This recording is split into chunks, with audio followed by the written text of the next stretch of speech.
Hi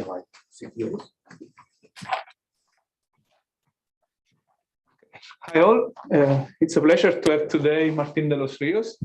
Martín did his PhD in Córdoba, Argentina, and then moved to Sao Paulo for his first postdoc at the IFT.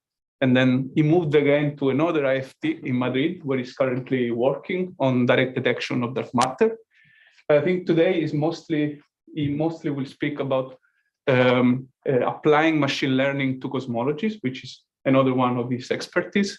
So thank you, Martín, for being here. It's a pleasure to have you. And whenever you want, you can start. Thank you very much. So hi, everyone.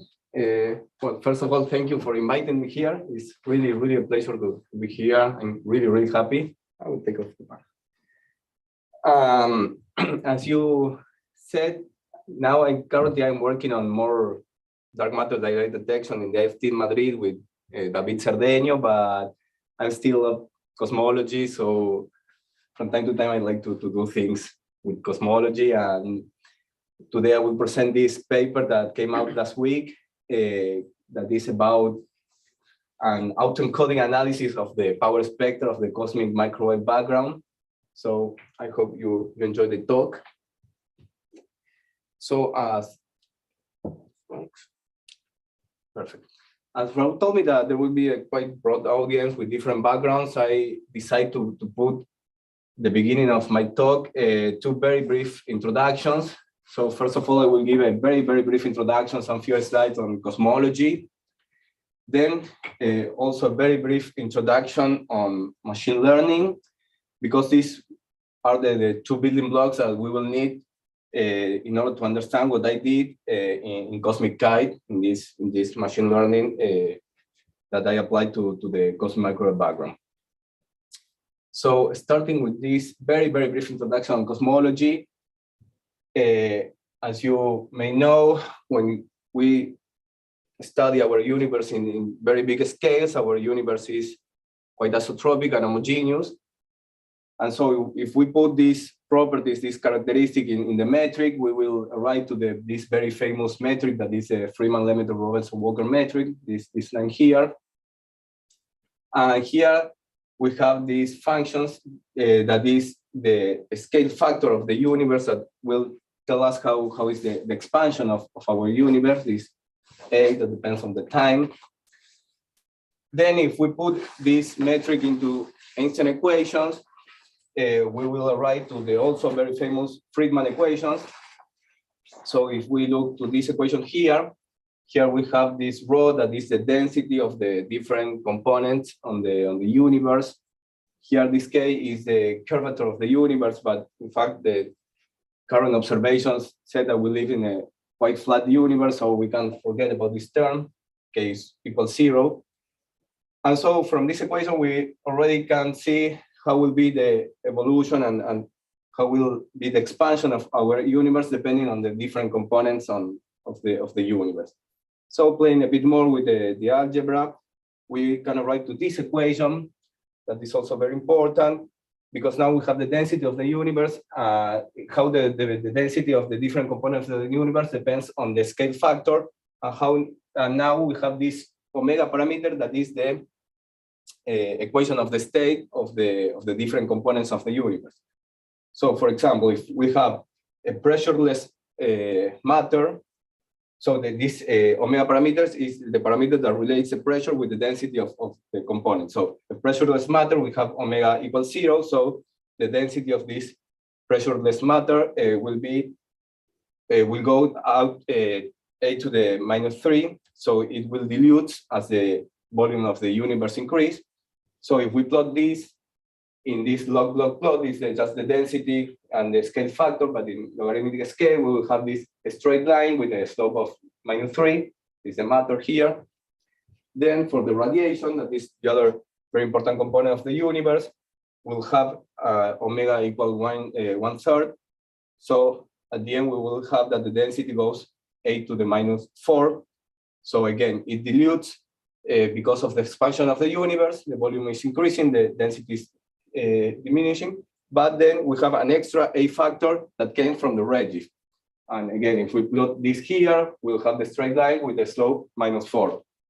And finally, if for the cosmological constant that the equation of the state is -1, we'll have that 0 there. So of course the density will be constant and this straight line here.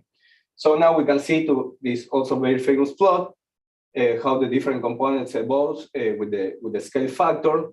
And we can see that in the beginning of the universe, the most important component was the radiation here.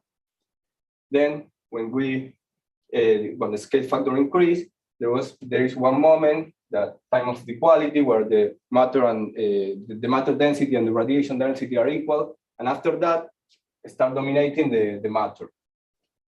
And finally, just some minutes ago, we have this point where matter density and the cosmological constant density were equal. And then after that, we have the dominance of the cosmological constant, that is the dominant component today. And that's why now we have this accelerated expansion of the universe.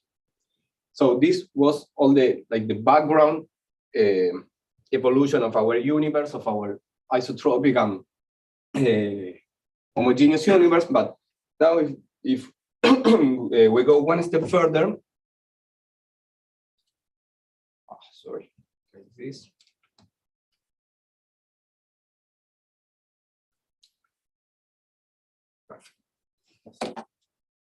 A minute.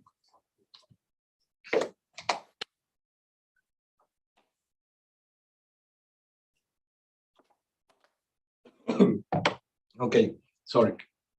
So if we go one step further, we can put very tiny perturbations over this background universe. And these tiny perturbations will be encoded in these two functions here. This is the Newtonian gauge. So it's just the metric that we have before, but with these tiny perturbations on top of that.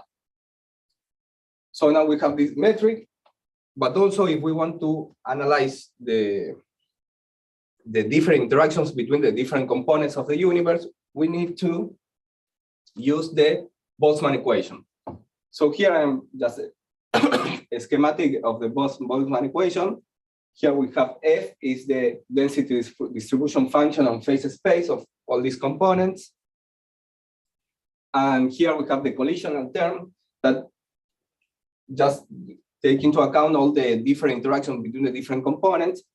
And so this equation tells us that this density distribution function, the time derivative of this distribution function, will depend on the different interactions between the different components.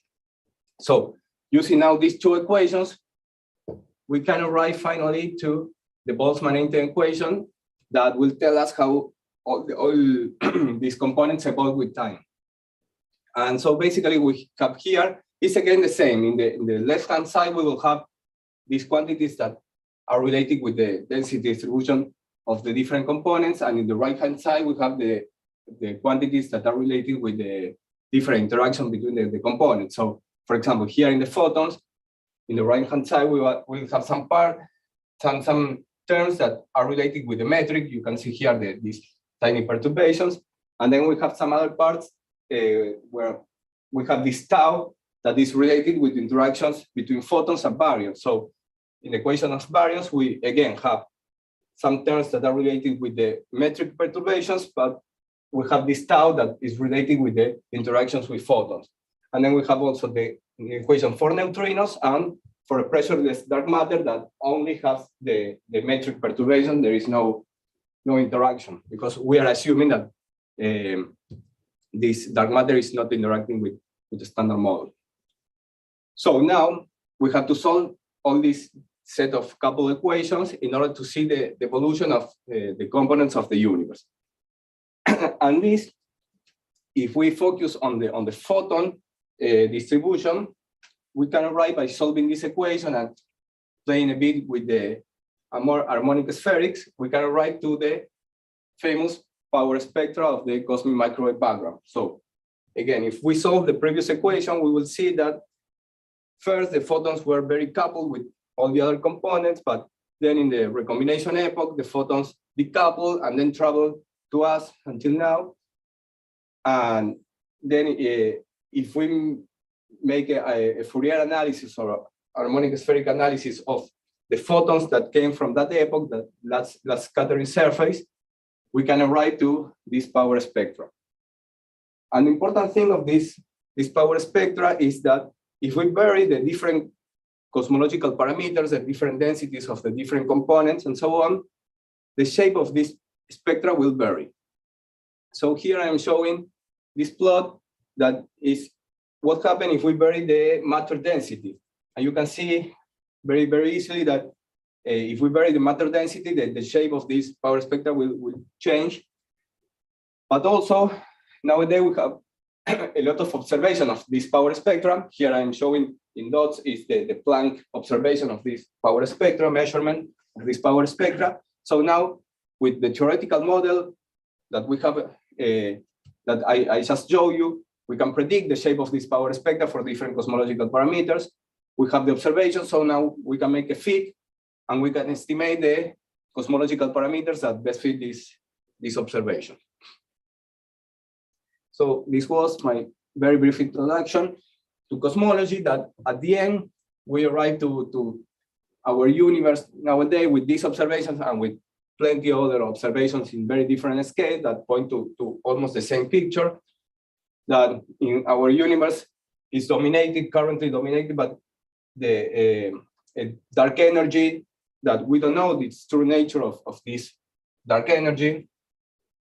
70% of this component, then we have almost 25% of dark matter, that again, we don't know the true nature of this dark matter, but we can infer a lot of properties of this component.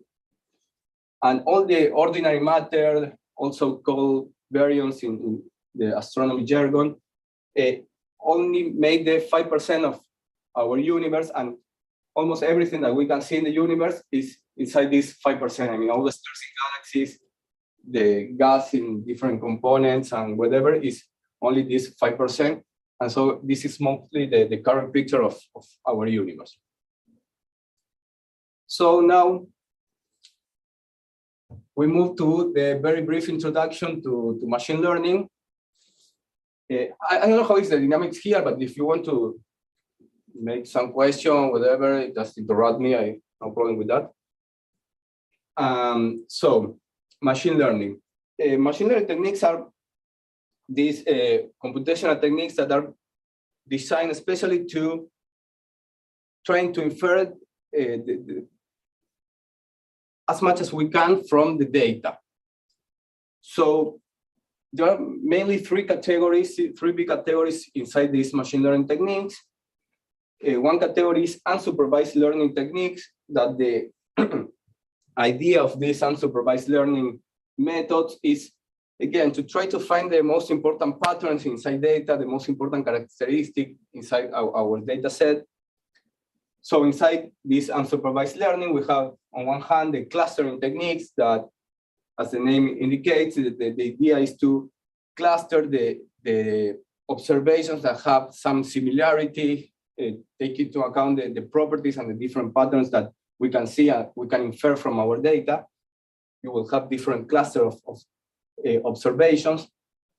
Another very important technique is dimensionality reduction, that again, if you find the most important pattern of the most important properties of your data set, then you can express all your data set using only those important properties without losing so much information. So in some sense, you can reduce the dimensionality of your data set by using only the most important properties or characteristics. So these are the kind of things that you can do with these unsupervised methods.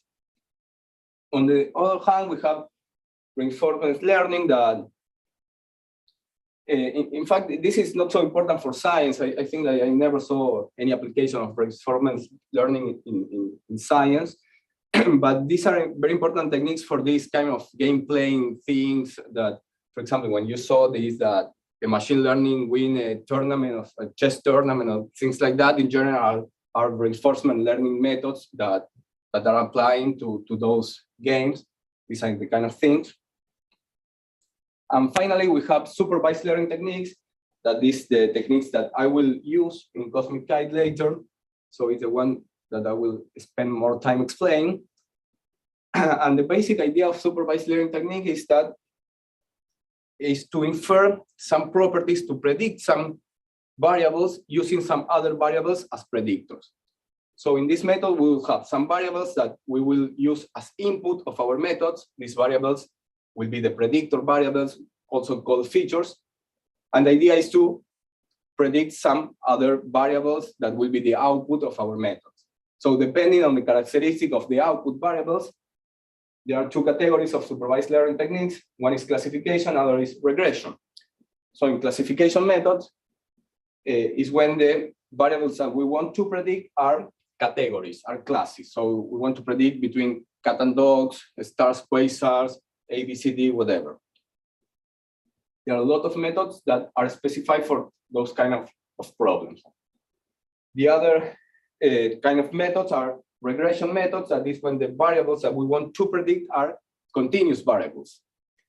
So that's called regression, and it's the methods that I will use.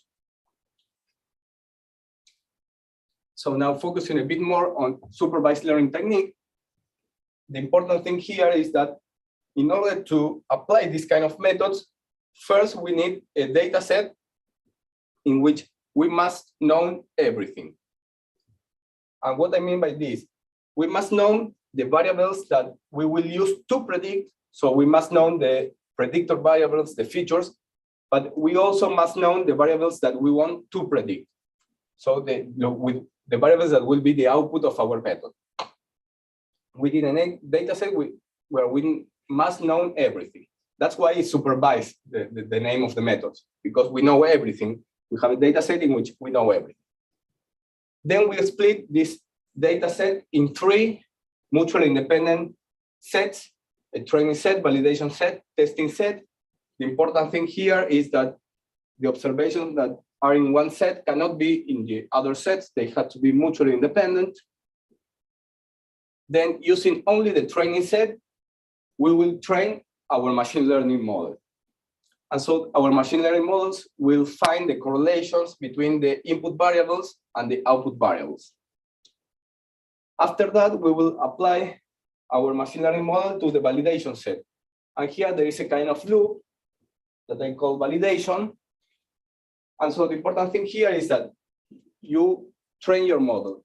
Then you apply your model to the validation set. So now you are predicting the variables. But because the validation set is a subset of the original data set in which we know everything, we also know the true values of those variables. So now we can compare the predicted variables with the real values of the variables. And so in that way, we can measure the performance of our model. So in this validation, we can try different machine learning models, and we can study how the performance of all these models and how they work.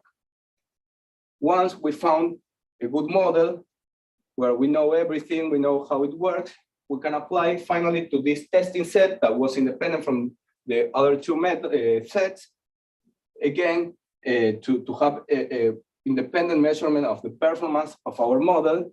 And finally, we can apply the final model to the real data where we don't know the values of the variables that we want to predict. Good.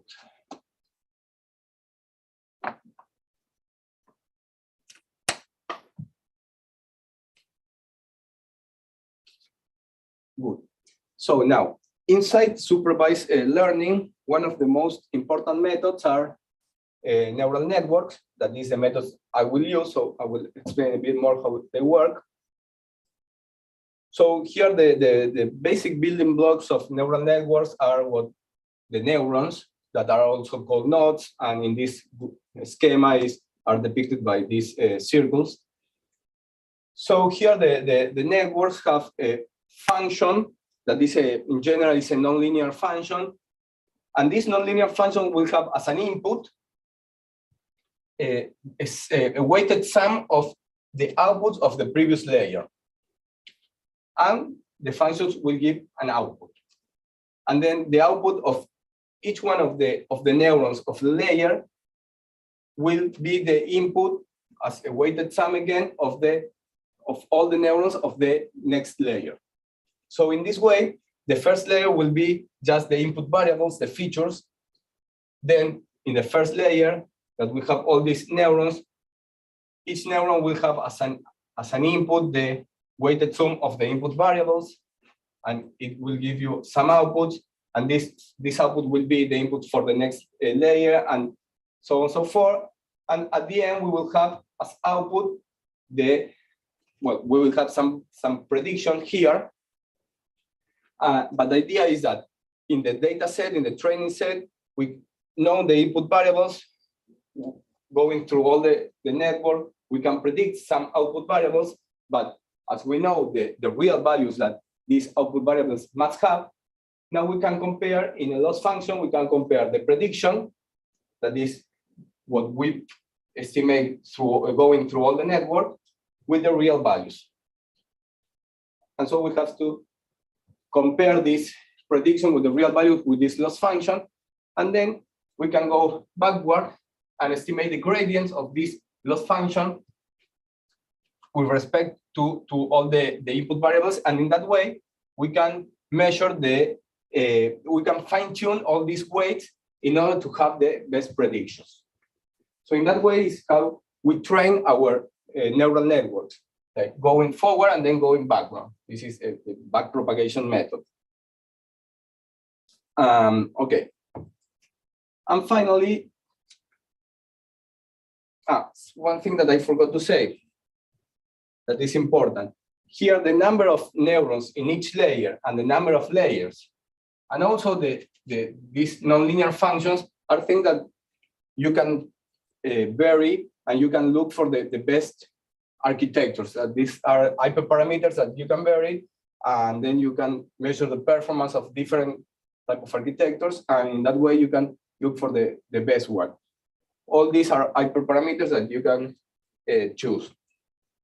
And one specific architecture are called autoencoders. That is the one that I will use. And so the basic idea of autoencoders is that you have as an input layer a very high dimensional input. Then the following hidden layers will have, you will decrease the dimensionality of the layers. In the middle, you will have a bottleneck layer with a very few number of neurons, that the neurons here are also called latent variables. But then you start increasing again the dimensionality of the each layer. And at the end, the output layer will have the same dimension as the input layer. So the idea of these autoencoders is that you put as an input, as an output, exactly the same signal, exactly the same observations. So then the network will go through all the network. In the middle, you will have a very low dimensional space, and then you will start increasing again your space, and you will have exactly the same that you put as an input.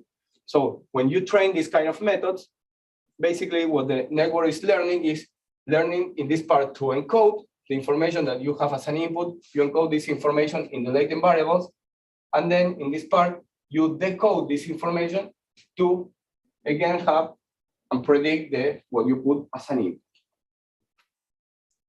So at the end, you can like split this network in two, and you will have this network that is usually called encoder, and this other part is a network that you call decoder. Sorry, if the bottleneck is only one neuron. No. In is fact, information loss or what? You can put whatever you want here, the number of neurons that you want. You can try, it will be an hyperparameter that you can choose. Of course, if you decrease too much the number of neurons here, you will have a lot of information loss. Yes. If you put a lot of neurons, you will have almost the same. So what's the advantage? What, sorry? The advantage of this reduction? Well, that you can, of course, it will depend on the problem, but if you find that by using this architecture, at the end, you have a good prediction here of your input, it means that here you are not losing so much information. and that you reduce the dimensionality of your input to whatever you put here. So it's a kind of dimensionality reduction method, if you want to see in that way. But you have to have a good prediction here. If your prediction is good here, you know, this part of this decoder is, if you forget about this decoded part is only seeing these latent variables. So it means that from these latent variables, whatever they are, from these latent variables, you are predicting the input. So it means that the input, the neurons learn how to encode first this information, and then just using only this information that is here, you are decoding this information. So of course, there will be some kind of trade-off here if you prefer to use more information or less information, depending on the problem that you have at hand. So, but what I did, yeah, okay. So I say, okay, what happens if we put the cosmic microwave background power spectra here? So this is a very high dimensional signal. Again, as output, I have the same power spectra, but now as latent variables, I put the cosmological parameters. Let's see what happened. So this is basically what I did with Cosmic Kite. And what I found is that by training this network, I can encode the information that is on the power spectra, I can encode this information on the cosmological parameters, and then from the cosmological parameters, I can decode the information back to the power spectra. Okay. Yes. But then do you have to have two stages of training? First, you train the network to predict the cosmological parameters, and then you train it to predict the... No. It's only one stage. I mean, it's only one network, but then you split it in two. That's how it works. So you train all in once. But then we will see that the loss function that I use is a bit different as usual. So I think that's the next slide. Yes. So as I told you, once you have this specific architecture, you have to define your loss function. So as loss function, first I put a decoder loss function that will be just, remember, the decoder is trying to predict the power spectra. So here are just the power spectra, the multiples of the power spectra. So the real multiples, the real values minus the predicted values. That's the mean square error for that part of the network. But then I added another term to the loss function that is related with the cosmological parameters. So here this omega I are the cosmological parameters, and this fancy Li are the latent variables. So you can see here that once you train, when you train this kind of things, you are trying to minimize this loss function. So when you minimize this, your predicted variables will be similar to the real power spectra, and when you minimize this, your latent variables will be the cosmological parameters. But you minimize all these, then I combine these two loss functions in only one loss function because it's only one training. So the final loss function is just a weighted sum of these two loss functions. Martín? Yes. So actually, with that loss function, actually you're not fixing that each cosmological parameter has the same value, but the combination of them, right, gives you like a minimum mean square error. Exactly. So in principle, you could have like an omega matter which is twice as large as long as some other parameter is twice as small. Is this true, or is this? Well, no. The point is that if you don't put this loss function, what will happen? Forget about this. So it's better to go to this. So we don't have this loss function. We train with this. What will happen is that you will have a good prediction here, but then you will have no idea what are these variables. So again, if I put maybe two neurons here, these two neurons will be a highly nonlinear combination of the original power spectra. Then I don't know if the prediction here will be good with just two neurons, maybe not. but whatever. With a lot of neurons here, I'm sure that the prediction will be good. I'm quite sure about that. But then you will have no idea about what are these latent variables, because it will be a very highly nonlinear combination of all this. So that's why I have to put this. This is the term that forces the latent variables to be the cosmological parameter. So now we have a physical interpretation of these cosmological parameters. If I don't add this, then you don't have a physical interpretation of the latent variables. Okay, thank you.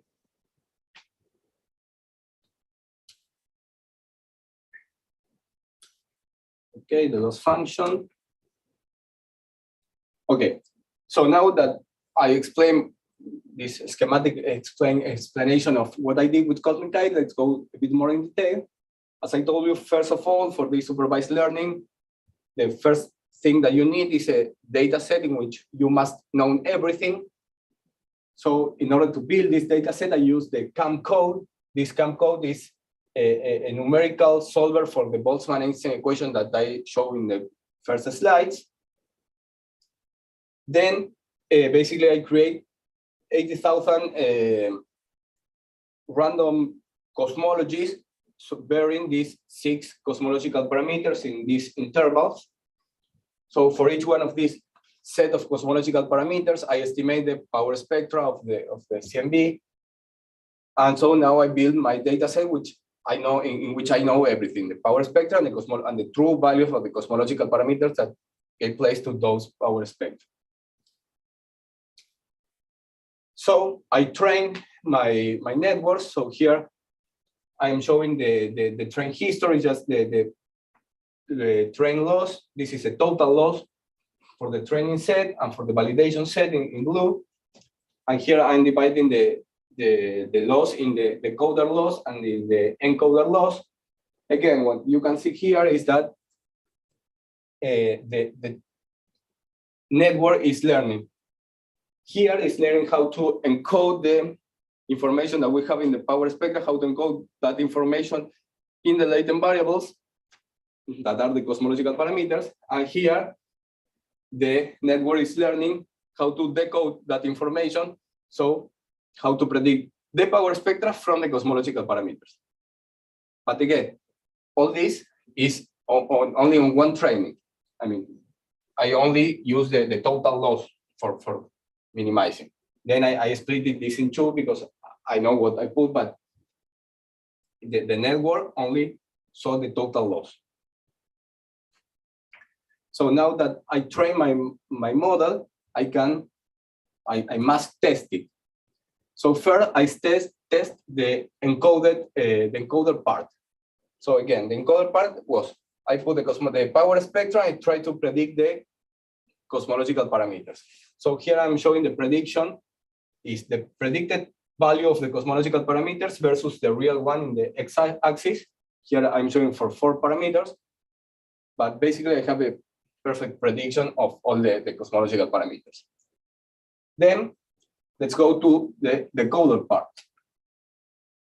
The decoder part was having the cosmological parameters. I want to predict the power spectra. So here I'm showing just the, super bad here. Okay, it's the real values of the multiples minus the predicted values here. And here is just the real minus the predicted values divided by the real, so kind of percentage. And so I'm showing here the mean of all the prediction for the testing set and 1 sigma and 2 sigma. And so we can see that we have also a very good predictions for the power spectra from the cosmological parameters. But now I continue with the testing. And I say, okay, what happened now if I stand on one set of cosmological parameters? I choose the Planck cosmology. I fix all the values of all the cosmological parameters, but I set one of the cosmological parameters.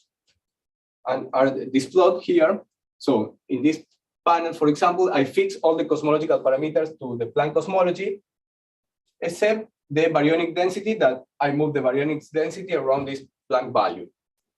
And here I'm showing the results for this variation minus the Planck, the power spectra that I obtained from the Planck cosmology. And in a solid line is what I obtained with my code, with the decoder part of my code, the cosmic kite. And in a dotted line is what I obtained with this numerical solver, the CAM code. And basically, you can see that I obtained the same result as CAM. And here in the lower panels is just the difference between CAM and my cosmic kite code. So basically, fixing having all the cosmological parameter fixed except one, I have good results. Then I made another test because in general, what we want to do with these kind of things is to apply some Bayesian inference. So in general, we have to put this forward model into a likelihood and this kind of thing. So I say, okay, what happens if I do exactly that? If I put a forward model into a likelihood, I put my cosmic kite as a forward model. And this is what I predict. I use a very simple likelihood here. This is what I predict. And what the true likelihood is using as forward model, again, the CAM code, this solver, this numerical solver of the Boltzmann equation. And again, I have a quite good prediction for the likelihood in a quite big range. But finally, again, in general, what we want to do is Bayesian inference with this kind of thing. So I say, okay, let's do a Bayesian inference. I forgot to put here, but I use the Planck likelihood now. And again, using as forward model CAM in blue and my cosmic kite in is red. And again, here, there are some difference. I found some difference, but in general, always these differences are below 1 sigma. So again, what we are seeing here is that cosmic kite is good. We have quite good predictions, and we can do a Bayesian inference here, but we will have some minus bias that I am trying to reduce in this moment because this tiny bias came from these tiny errors that I showed you before. But these tiny errors introduce this bias in a Bayesian inference. Okay. Yes. So 3 out of the 6 parameters that you're using are what? 3 out of the 6 parameters that you're using are just analytical, right? There is a linear relation between the power spectrum and those. Yeah. Right. So in principle, you don't need to use them at all, right? Yeah. So you can just say AS times your emulated power spectrum, right? And for AS times E, okay, yeah, to minus tau, right? So then I guess you reduce your dimensionality by a lot, and I don't know if you end up with much more accurate predictions. Well, yeah, maybe so it's a good idea to do that indeed. Yes. Because I guess the error in your power spectrum scales with the number of training points, right? Yes, I'm sure about that. Right. So, or if you reduce the dimensionality, I guess also your predictions improve. For sure. Yeah. That's a good point.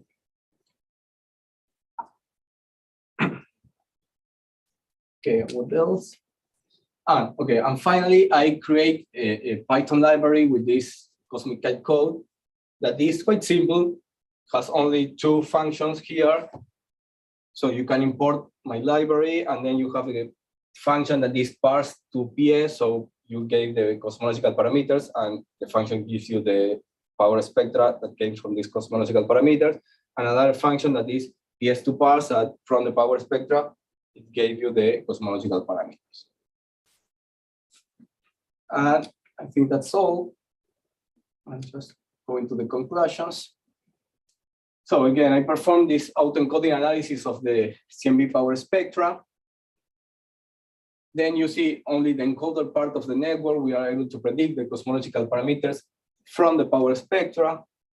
Then using the decoder part, we are able to predict the power spectra from the cosmological parameters.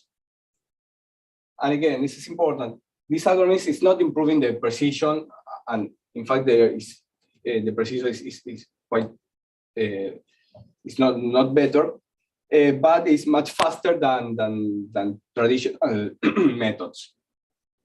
And what I think that is most important about all this is that they represent this first attempt at least to my knowledge, towards forcing the latent variables to have a physical interpretation. And also that it can be extended to other signals. Because as you said, I mean, for the power spectra of the CMB, we already have CAM, class, and a lot of code that do a great job and are not so expensive. So this was just like a proof of concept of all this architecture, but maybe it's not the most intelligent choice. I mean, if I have to do a Bayesian analysis for the cosmic microwave background, I will use CAM or class. I will not use cosmic kite. I think that the most important thing of this work is this thing that I am forcing the latent variables to have a physical interpretation that in general you don't have. If you don't put that loss in the encoding part, you will not have a physical interpretation, and you will not know what are these latent variables. It will be just whatever the machine wants. And so that's, I think, that the most important part of all this, not the fact that I now have this cosmic kite for predict the power spectra. It's because we already have a lot of very good codes, much better than my code. But okay, whatever. And for future work, and in fact, I think that this future work was the slide that I spent more time thinking, because there are a lot of things to do with machine learning in cosmology and in physics and whatever. So I decided to show this in a very strange way, I think. I start with this, the Base Theorem, because in general, this is what we are doing in physics. We want to estimate the posterior of some physical parameters given some data. So again, we have the posterior of our physical parameter given some data. Then we have the likelihood, that is the probability of the data given the physical parameters. We have just some prior over the parameters and some and the probability of the data, that is the evidence. So why I put this equation here? Because I think that the machine learning can help us in several different ways inside this equation. That is, I think, what we do almost every day, trying to estimate these posteriors of parameters. So first of all, I think that the machine learning can help us in the likelihood function in several ways.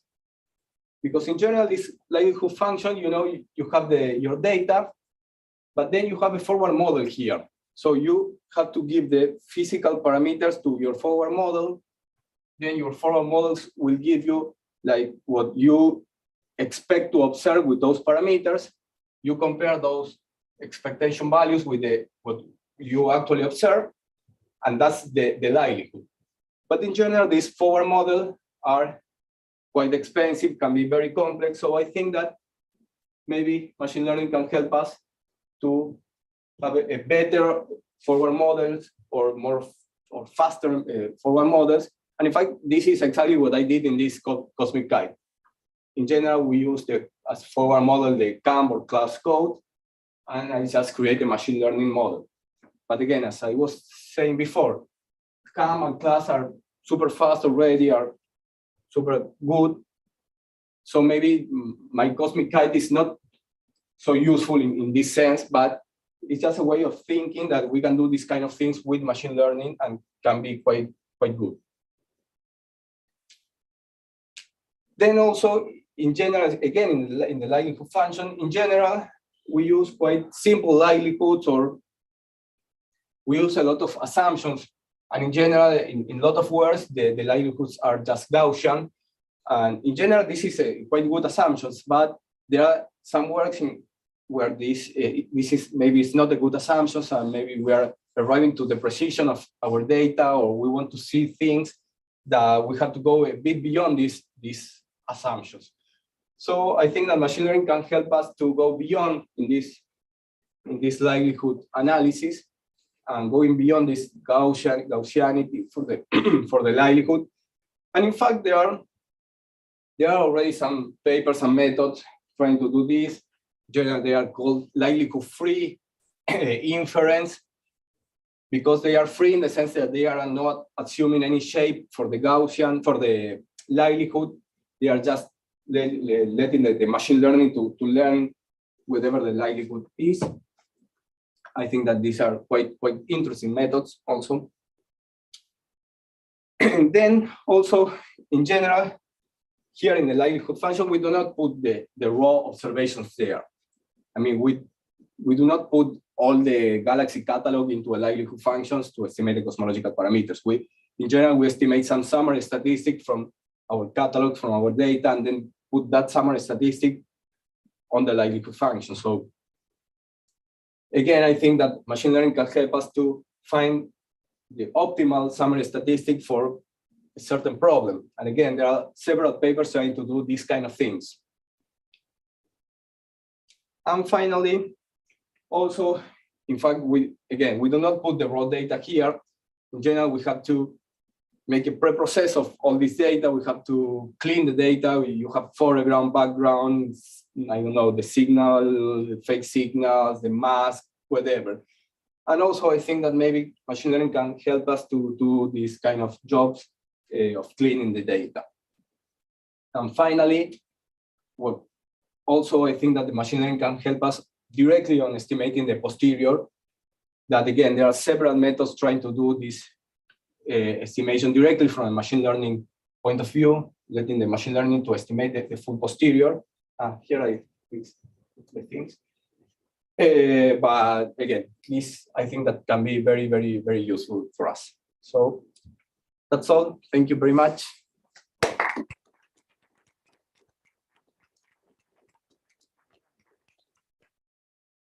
Thank you, Martin, for the very nice and clear talk. So we have time for questions.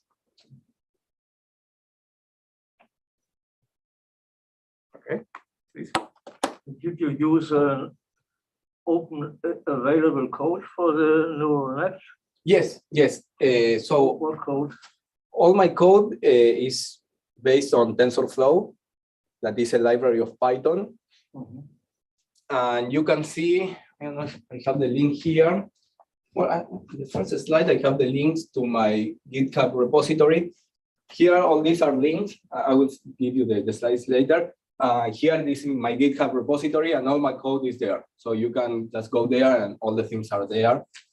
From there, you can install Cosmic Kite as a Python library, but there is also all the code that I use for making the plots of the paper, and all the code basically is there. So it's completely public. Thank you. Marcus? So in that latent space that resembles like the cosmological parameters. Mm-hmm. So actually, in principle, you would expect to have also like the generacies, right? Yes. As the true cosmological parameters have. So do you see that, for example, in the plot that you saw, like this one-to-one relation where you were showing like omega mater, omega baryon, and so on? Do you see, for example, like more scatter, like in one or the other, and you can explain that due to these like correlations or? Yes, no. In fact, in the one-to-one relations, if you vary all of them at the same time, which I don't know if you did. But yes. So when I create the data set, I make just random sampling from all these variables in those intervals. So it can be whatever they are there. But in the predictions are almost perfect. So, but that's why, that is because here what the machine learning is predicting is in fact the maximum likelihood parameter. So you are not estimating the full posterior here. In the encoding part, you are not estimating the full posterior. So you will not see all this degeneracy. You're just estimating just one parameter for each power spectra. And is a maximum likelihood estimation. So it's of this maximum likelihood estimation is one-to-one. Is perfect. How is that possible in the case of tau and the amplitude? Because these are like, they're perfectly degenerate. So how the network can know that this is, this essentially the amplitude of the power spectrum is A times exponential of minus tau, right? So I mean, how how the network can distinguish those. Yes, it's a good point. It's a good point. I'm not sure, but the results are. I mean, for these 4 parameters, sure, I understand. No, I didn't put, well, just the other 2, but I have there and are in the paper. Yeah, are basically the same. What I put is what I predict. Is the exponential maybe? So it's not emulating the exponential of minus tau, I guess. Like it's the loss is with respect to tau or the exponential of minus tau? The loss is with respect of tau. Yes, So, with respect of tau. So then when I do when I do all the Bayesian inference, yes, I have this degeneracy, but here no. Because here it's just 1 point and not the full posterior, but yeah.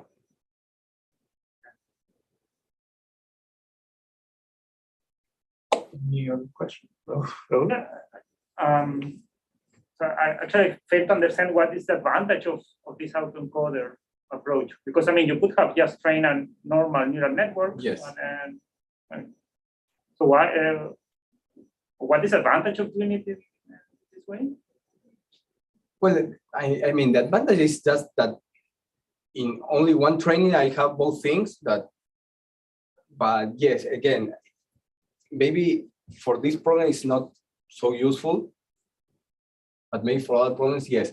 What I was trying to do is to have a physical interpretation. That was my main goal of all this. In fact, was to have a physical interpretation of the latent variables that in general you do not have. Well, I found this way of having this for this problem to have this physical interpretation.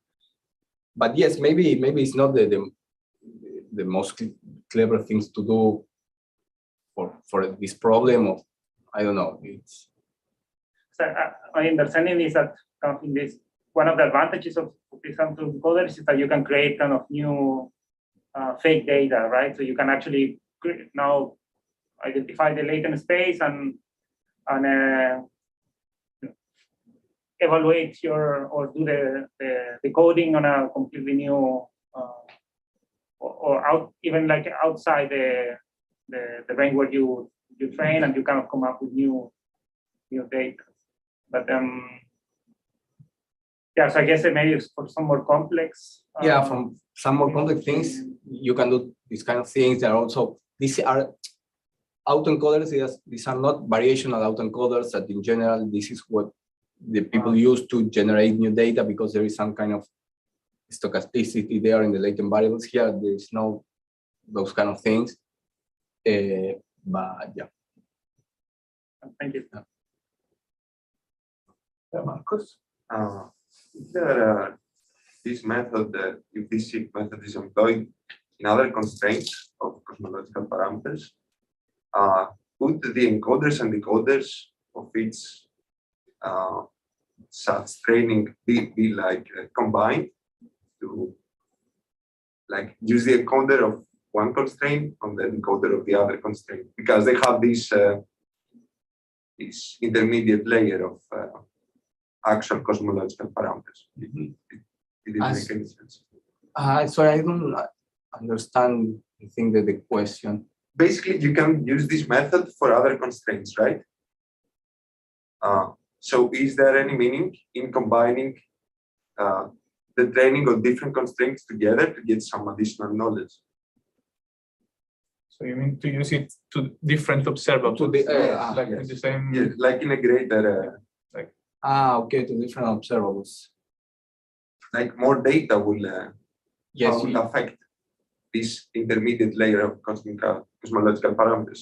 okay, so you said that if I put as an input not only the power spectra, but also, I don't know, some other information, cosmological information, how it would affect. Okay, yes, I didn't try that. In fact, it's quite a good idea. But yes, I didn't make those kind of analysis. I am just using the power spectra. But yeah. And another question, maybe a little bit technical. You don't use the errors of each point of the data set. The error bars are not used, right, in the loss function. But what error bar do you mean? Because Like from the data. but in the data set, there is no error bar. Because I mean, I use this cosmological parameter to estimate this power spectra. So in the data set, I know perfectly well what is the power spectra. I think he was thinking about the Planck measurements you showed. Yes. I mean, I didn't use a Planck measurement at all. Okay. Yeah, sorry. So It's just purely theoretical. Like with the data set is purely theoretical. Do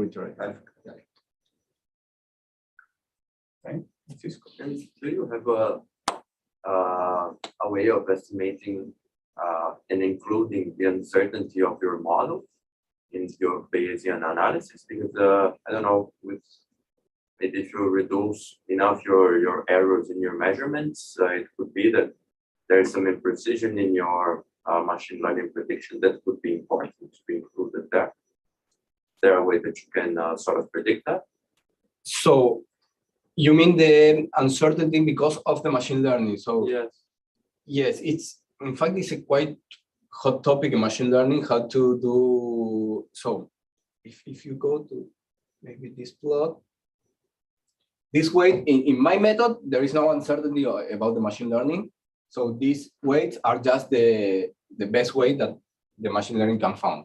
So you minimize the loss functions and you find the weights and minimize those that loss function. That's that. So there is no uncertainty there.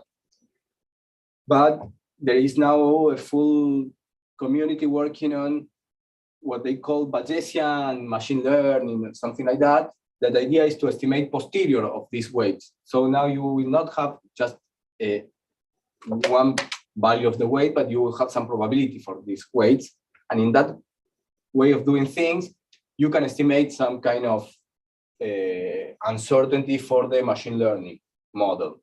But that is super complicated to do because these weights are a lot. So you have to estimate this posterior for a lot of parameters, and that in general is not tractable. It's a hot topic today, how to do exactly that. So I didn't do that in my method. It's just the most common thing on machine learning, just the best fit weights. But yes, that would be really great to do something like that and have the uncertainty that came from the modeling. That would be great. Is it possible to include the error bar in the model?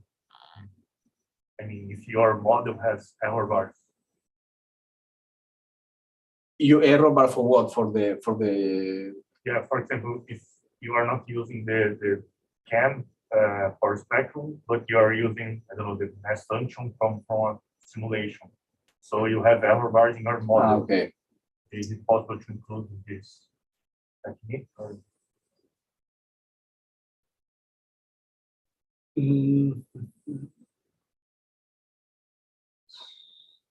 Well, I think that, for example, you can include that in the loss functions, like weighting the loss functions, because this loss function, in general, is a sum of overall your training set.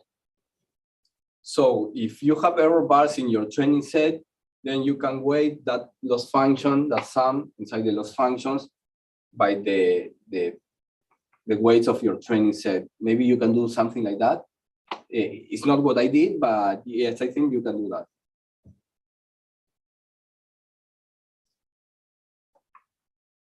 Any other questions? If not, let's thank a lot, Martín.